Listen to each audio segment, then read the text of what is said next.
terjadi banjir ya di Pekanbaruai ya.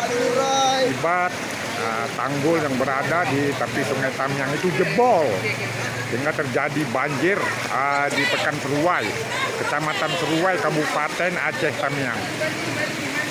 Seperti ini. Sangat kencang sekali air masuk ke Pekanbaruai.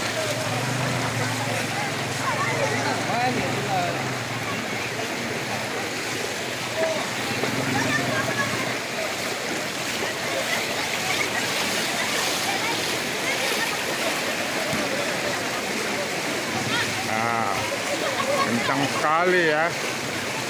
Ini akibat tanggul jebol, sehingga Pekanbaruai ini kebanjiran. Nah, kebanjiran ya.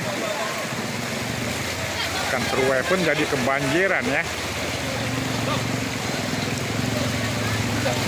Ini banjir terjadi akibat tanggul yang berada di tepi Sungai Tamiang jebol, sehingga Pekanbaruai, Kecamatan Seruai, Kabupaten Aceh Tamiang banjir.